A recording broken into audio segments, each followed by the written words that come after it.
Today we're going to be reading a book called Edison, The Mystery of the Missing Mouse Treasure. Our author and illustrator is Torben Kuhlmann.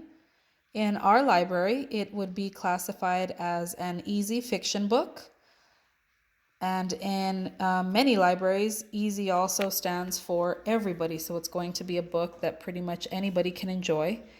It is a chapter book, but it's a very simple chapter book. And first and second graders at the school that I work at, we had been reading this book for the past couple of weeks. So I've just decided that I'm going to continue reading it, even though we are in the midst of a quarantine, just to hopefully give some of the students the opportunity to enjoy this book without forgetting what we had already read. So before I start reading, though, I'm going to give a big shout out to one of my students. Her name is Trinity. I had been informed by her mom that she does miss me, and I do miss all of my students. And so I wanted to give Trinity a shout out and say that I miss you lots too, Trinity. And girl, where's my McDonald's? You owe me some. So we're going to go ahead and start reading. Chapter 1 is called The University of Mice. Ka-ching! The sound of the cash register rang through the bookstore. Let's go! A mouse whistled, standing on a pile of books.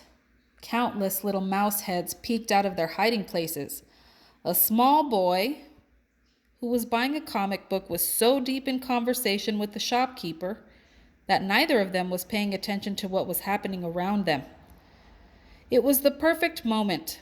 One after another, the mice hopped out from behind the books and shelves, zipping across the room on silent feet before disappearing into a mouse hole in the far corner of the shop. After a short climb through the walls, the mice finally reached their destination. I love the way that this author and illustrator did his pictures. There's so much detail, it's just fantastic. And I know that my camera on my phone is not doing the pictures any justice, but hopefully you can see the amazing illustrations that he did for this wonderful story. Behind the shelves lay the University of Mice. Here, any inquisitive mouse could learn everything there was to know about the history of mice. Mice who had traveled the world, mice who had made great discoveries, and also the achievements of people. For example, the invention of the steam engine and the electric light. The lectures were given by an elderly gray-furred mouse professor whose white whiskers formed a rather messy mustache all around his nose.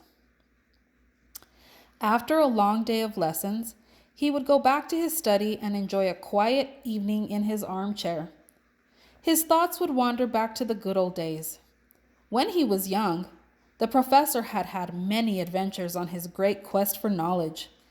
Now times were more peaceful, but unfortunately, in his view, they were also a bit more boring.